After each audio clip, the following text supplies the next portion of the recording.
Facilities that make this program possible are provided by the City of Highland Park. Programs are produced independently by members of the community. The City of Highland Park is not affiliated with the following program or the producers of public access programming and is not responsible for the content. The following program does not reflect the opinions of the City of Highland Park.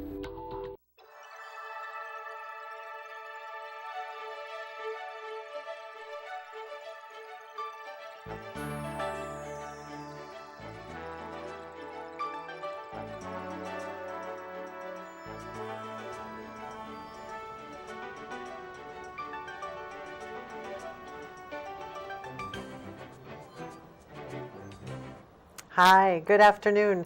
My name is Jennifer Dotson, and I'm your host for Poetry Today. I am so pleased to have my guest, Khalid Mukhtar.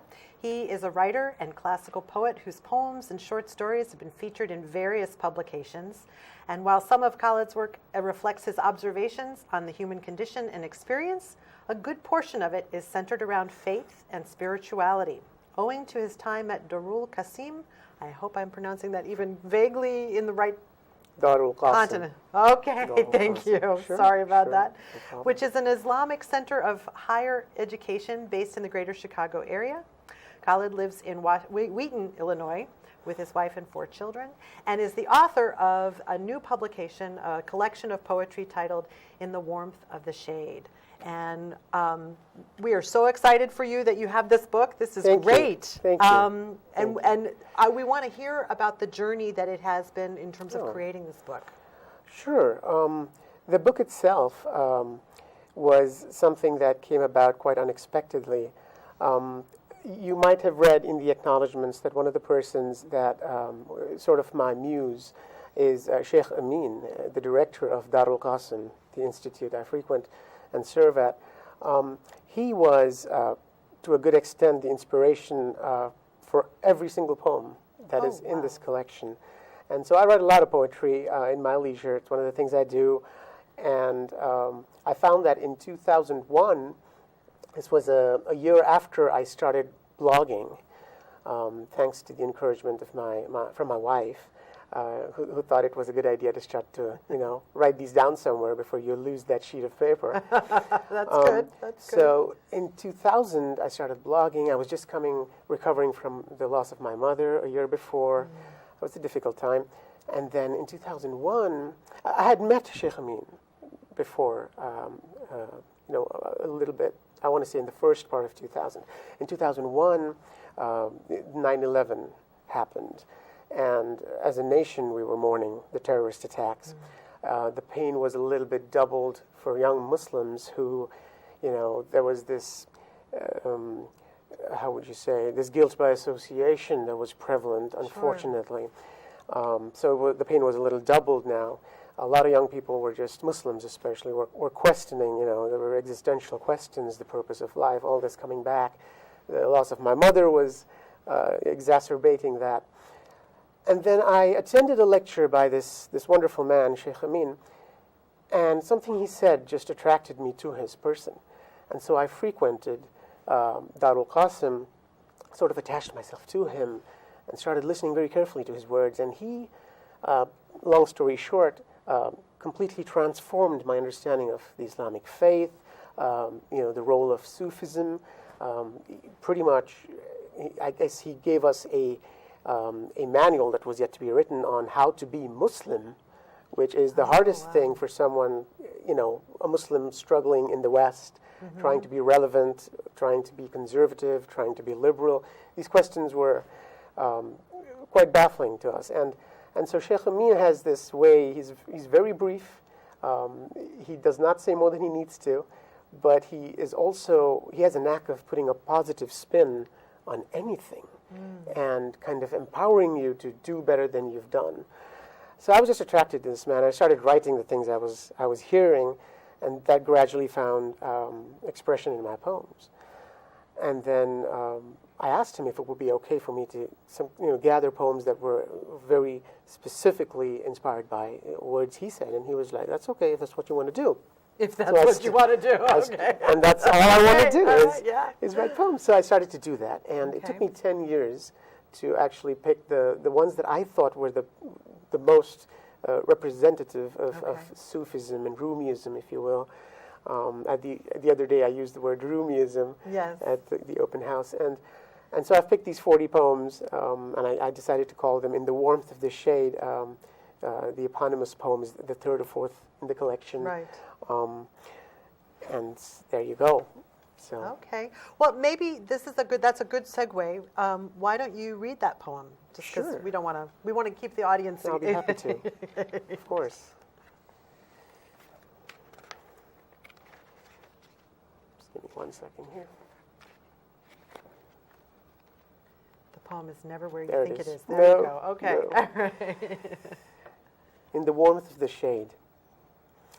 When earth and heavens join to bring upon the plains of reckoning all life from one Adamic spring, returning to whence it had strayed, and graves are turned, and seas are swelled, and mountain ranges float, compelled to answer that command withheld till bugle celestial played. So sends the scorching heat that day the masses into disarray, as mother turns her child away, distracted, distraught, and afraid. Then shall the ones who seek relief from all the unrelenting grief draw 'neath a mantle of belief to rest in the warmth of the shade.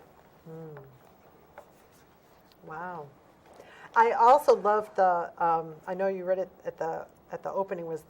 Is it the hidden order of things? Hidden Order. Yeah, That's- hidden order. Okay, yeah. I love that poem. If I- you would read that one as well. Of that course. was really, I really purposely lovely. placed that at the very front because it was the first poem in the collection. Okay. Hidden Order. As I indulge the prairie sipping tea, I spy my book in insect company, for trudging through the plain of open page is but an ant, and I can barely see. I wonder how the letters must appear to one who is to them so very near, like patches of the earth about the snow, irregular and varied in area. But crawling so, my little friend can't tell that every page is framed in dual L, all bound into submission by a spine, all born and cut from one material. I swallow all this prairie with my eye, these golden yellow flowers swaying by, a stream that seems to stop, then flow again, to mirror well the canopy of sky, where floats a fleet of clouds upon a breeze, some gray, some peach, some white of foamy seas, some left behind a soaring eagle's flight, to humbly bow and kiss the tops of trees. I find my crawling friend is much like me, admirer of versatility. He cannot see the order that I do, and someone sees an order I can't see. Well, I like that. This image of identifying yourself. Saying, "Oh, look at that little ant. He's climbing on the pages. What does he see? He can't Yeah. see the order of everything." Right. And then you're looking around. You're like, "Well, you know what? Someone else is probably saying the same thing about me." Exactly. It's all relative. Right, Yes, yeah. So, definitely, your poems do have a spiritual element to them. Sure. But I was really intrigued by the introduction. Who is Umar Shakur. Yeah, Shakur. Umar Shakur is he's a really good friend. He is one of the people that attached himself to Sheikh Amin a long time ago, before even I came onto the scene. And so he actually, it's interesting because I have a background in information technology. I'm a programmer by profession, and Umar is actually a doctor. He's a cardiologist. Okay. But kudos to his level of commitment. He ran a one-page website to promote the Institute back when there was no website or IT. Okay. And when I came on the scene, he was like, "Do better, please." And it's interesting that he is also a poet. He is. Okay. He's not. I don't think he's published. I'm sure he'll correct me if that's wrong. But he writes some very powerful verse. It's abstract. It's very powerful. I've stolen some gems from him, and he's been a great source of encouragement. Okay. So since this is all about the matters of the heart, and he's a cardiologist, I decided That's he would great. be a good candidate to write a foreword. So, Yeah, it was like, I'm not really sure why I'm writing an introduction to a book of poetry, but hey, all right, okay. yeah, that's pretty But much what he said. he did make a nice point, which is that if so much verse that deals with Islamic faith and perspective, is written in languages that many people in the West don't understand or read. Yes. It's difficult for, that sort of, it is a dividing line. And in a way, poems that are written, and you write originally in English, you don't translate yourself, do you? You're writing in English, right? So in a sense, you're bringing the sensibility of what was often in another language, and then expressing it in a language that the Western world can appreciate and understand. And so in a way, your words become potentially a bridge to saying, hey, we're really all on the same planet together, and our faith is, we all believe in something. Exactly. And exactly. And I did choose, it's one thing to say I only do classical poetry, but I can write free verse. It's not as good as yours. I've read some of your abstract and free verse, and you have to really know what you're doing when you're writing free verse, because you don't have the crutches of meter and rhyme to attract the reader. Yeah. So, but I preferred to write all these poems in the classical forms, pentameters, tetrameters, sonnets, because there has not been a tradition of English language poetry, and I wanted that trajectory to begin with the classical, and hopefully people will take it to the next level as we go. Wow, no, that's very well. And I don't mean to. So often when I talk to contemporary poets, they're afraid to rhyme. They're afraid of classical verse because they're thinking, I fear of being labeled a Hallmark card author, Sure. Or they're just intimidated, and it's hard to catch both not just the rhyme but also the meter and and keep a rhythm that's honest and has a beat. Absolutely. So those are difficult things, and yet you make it seem so easy. Well, it's very kind of you. It's a struggle, though. You're absolutely correct. I always go back to Wordsworth's I Wandered Lonely as a Cloud, the very popular Daffodils poem he wrote. Okay. As I kind of see that as a hallmark of excellence for the classical poet, because he uses very simple words and very simple imagery, and you look at it, and anytime you look at something and it looks easy to do, it's written by a master or done by a master. Okay. Whether it's a woodworker or a poet. It's, if they make it look easy, they know what they're doing.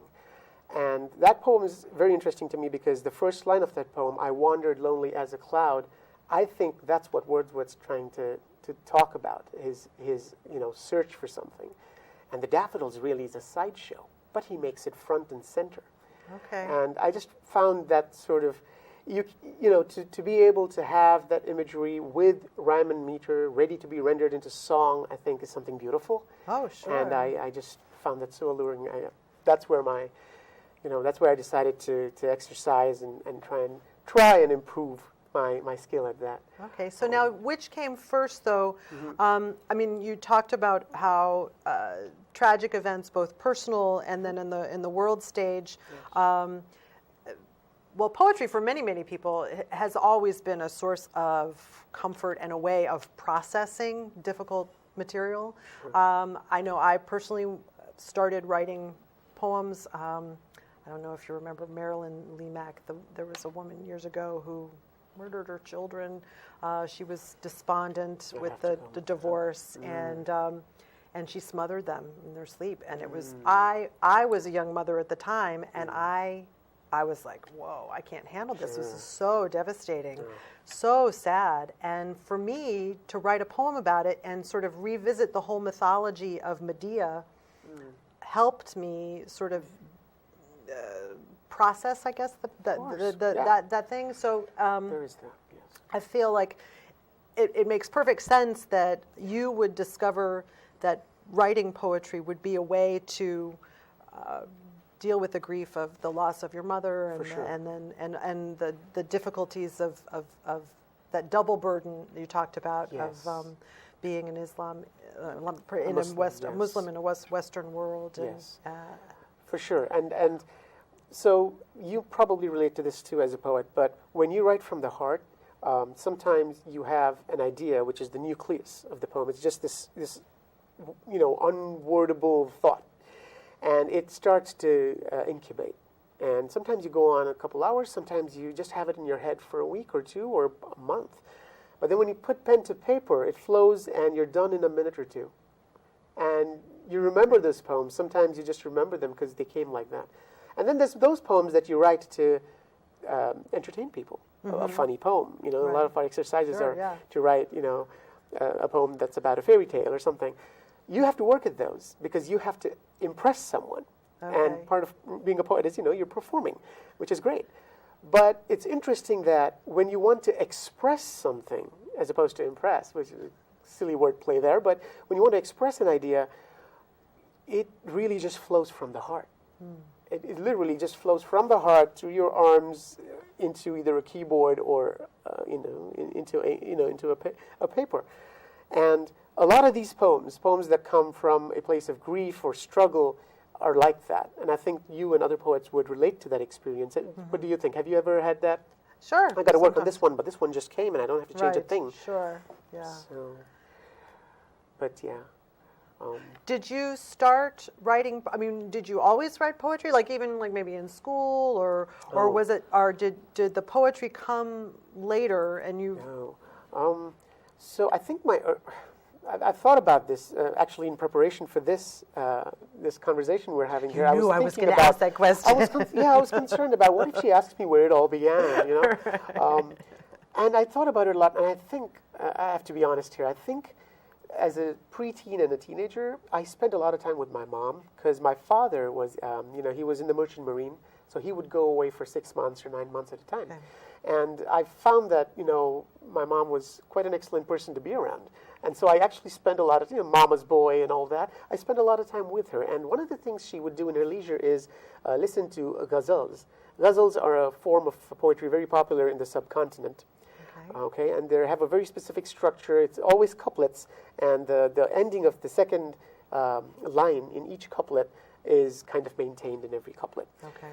And I just loved the cadence, and I think that sort of influenced, wow, I wish I could do that, but I did not have the skills in Urdu, which is a beautiful and flowery language, very expressive. And I would sit with her and she would talk about the layered meanings and the nuances here. Oh, you won't even understand what that is, but she did all this and it had a very deep impact on me. And then so when I did come across English language poetry, and English was the medium of instruction where I grew up, I attached myself immediately to, what is this Wordsworth is doing here? Even as a young person, I was contemplating what he was saying as opposed to just enjoying the rhyme and meter. When I read Shakespeare, a little bit later in high school, King Lear. I mean, those pentameters are astounding. I mean, it's the whole play is written in pentameter, not rhyming all the time, but it's astounding. I mean, what is this man doing here?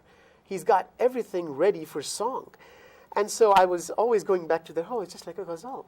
It's just like a ghazal. Okay. Which is, so I think that's where it all began. I had this love for the classical. Sure. From a very young age. Oh, good. Wow. And I've done a little bit of fiction.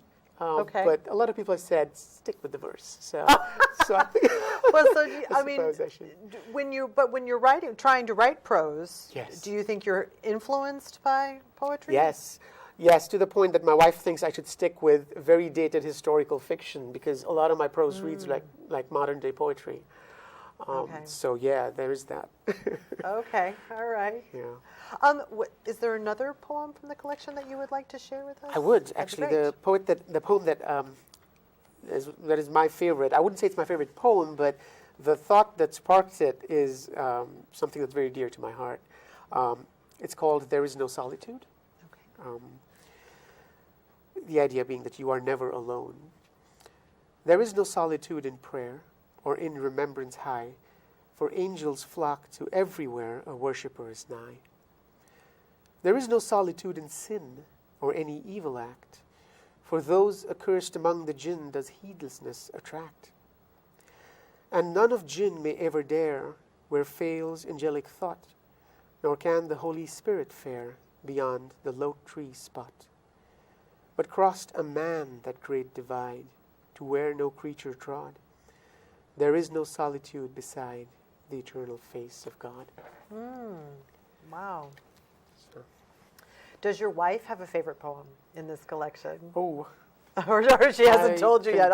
No, she does. Okay, all right. She's very frugal with her praise, but I suppose she likes The Tears of Fatima. Okay. Do you want me to read it? I think okay. we've got some time. Page 65. The Tears of Fatima. Sweet little Fatima. Her heavy heart rose in her throat, and tears began to blur her sight, to hear them laugh and see them gloat. Her heavy heart rose in her throat. Sweet little Fatima. Her eyes went wide, she gasped aloud to see her father in that state. She jostled through the jeering crowd. Her eyes went wide, she gasped aloud. Sweet little Fatima, she flung herself upon his frame as he, in firm sujood, remained, the object of a coward's game. She flung herself upon his frame. Sweet little Fatima, a caring love so pure avails. The little girl began to clean the heap of animal entrails. A caring love so pure avails. Sweet little Fatima, her sobs and whimpers cut the air. As tiny hands lightened the load, the Prophet rose to end his prayer. Her sobs and whimpers cut the air. Sweet little Fatima, did strength renewed her grief replace, to set her tired eyes upon her father's calm and peaceful face. Did strength renewed her grief replace. Sweet little Fatima, the Prophet looked down at his child, to see the pain that lined her eyes.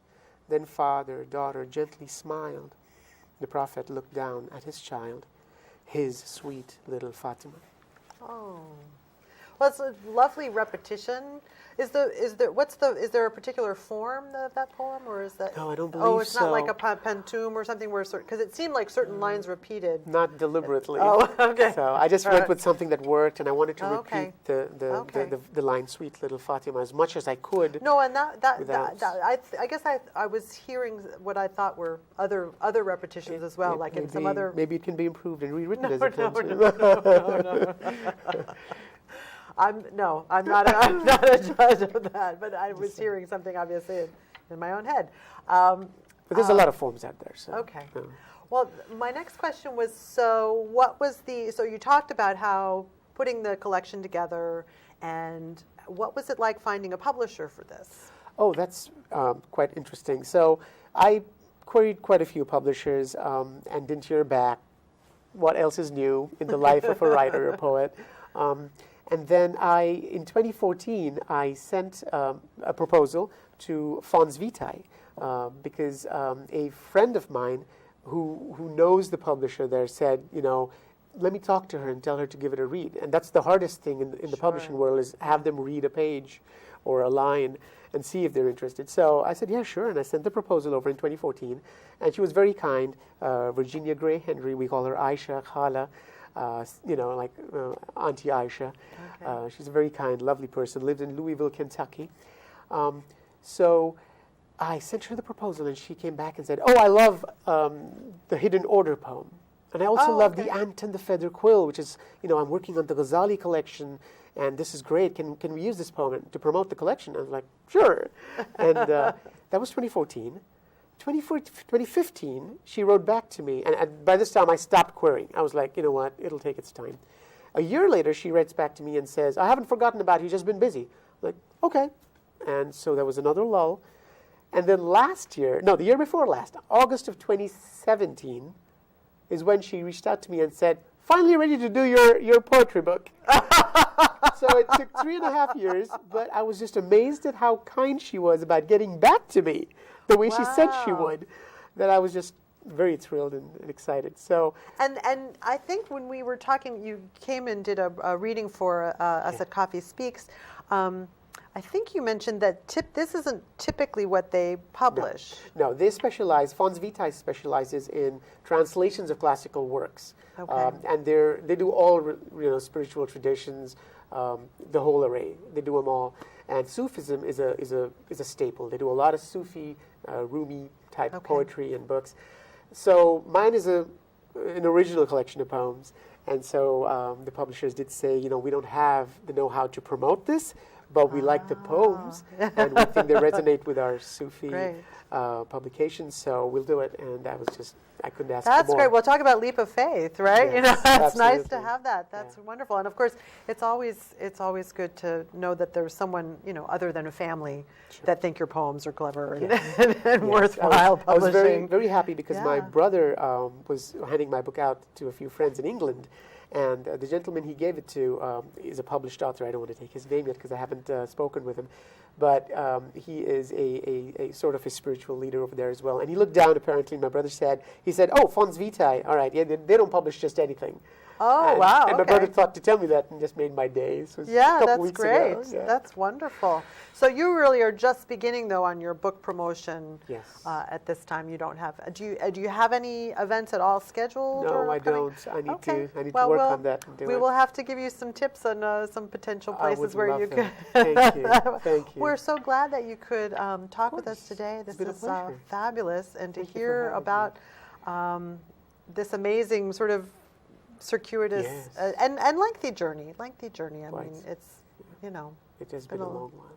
a long time. But we're hoping that you're going to have many, many more collections. And of Thank you. course, Highland Park Poetry hopes that you will participate in some of our Thank you. I look forward to many that. competitions or challenges, and use course. some of the poetry to impress necessarily as opposed to express. Of course. But yes, we'll also publish the poems to express No, as you've well. been great. Thank you. Thank you It's very good. much. And we do have a little bit of time if you wanted to read another another poem. Was there one you would like me to read? Or? What was the other one that the publisher liked? The Ant and the Feather? You said? The Ant and the Feather Quill. Quill. Yes. Sure.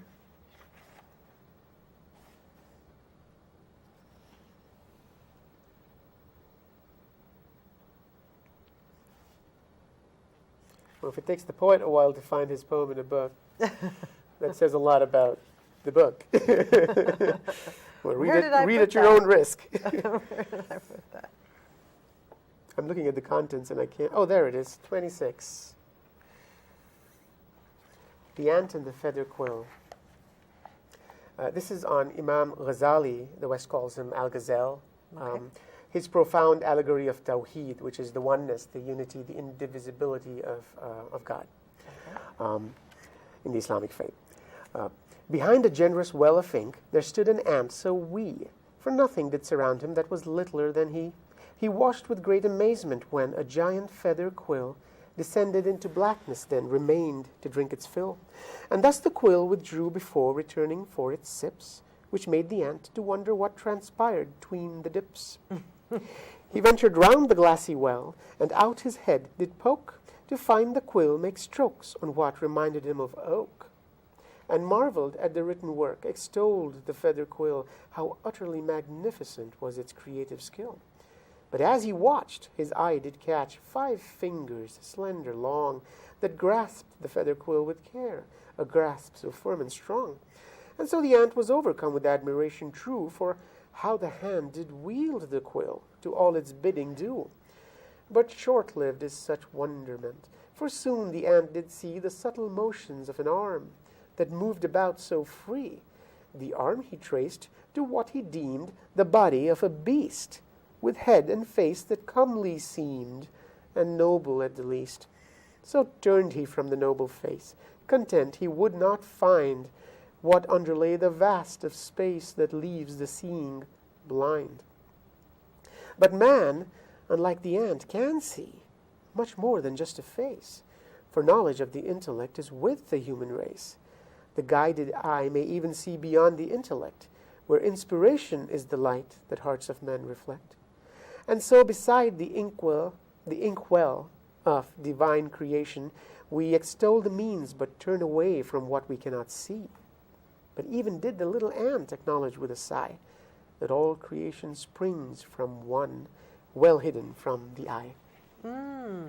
Well, I can well understand why the publisher loved that. Thank That's you. great. It's wonderful. Thank you. And thank you again for coming to It's join been an us. absolute pleasure. Thank you, Jennifer. Right. Well, keep writing. Will do. Will do. Thank you. And do you think your kids are going to become poets, or I have no idea. no? I don't know. But they read a lot, so Oh, okay. I think that's an important precursor to writing.